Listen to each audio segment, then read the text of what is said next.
Ito yung mga technique, mga pangga. Hindi forget, nag-offer si brand sa'yo. Ay, tuwan-tuwa ka na agad pinag-offer sa akin. I'm so excited. Ganon. Hindi ganon, bebe. Hingin mo muna yung kontrata, basahin mong mabuti, pangga. Ha? Kasi baka matatalino yan sila. Kailangan matalino ka rin. Basahin mong mabuti ang kontrata, alamin mo muna, din mo, ay, pex, babe, lugi ba ako dito? Hindi. Angkop ba sa akin to? Swak ba dito? Hindi ba ako mukhang dehado dito? Kailangan ganon, ha? Kailangan hindi lang din sila ang mauta, kailangan mauta ka din. Alam mo din yung sistema tsaka SOP ng standard mo here in TikTok. Ganun lang.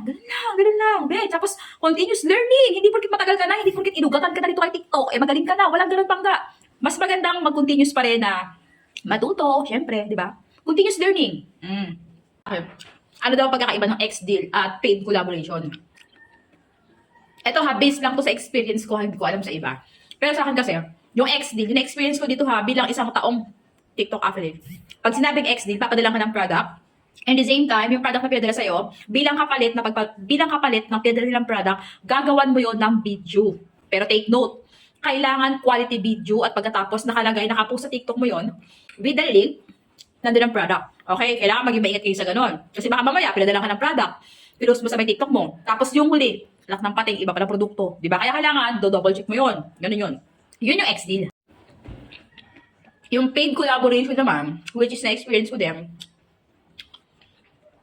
pupuntakin ka ng brand. Babayaran ka per hour or per month.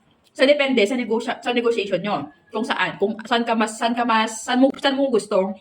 Or kung yung offer sa'yo. Yan, nag-offer si brand sa'yo ng, isang brand. Yan, brand ng papaya, nag-offer sa'yo ng paid collaboration.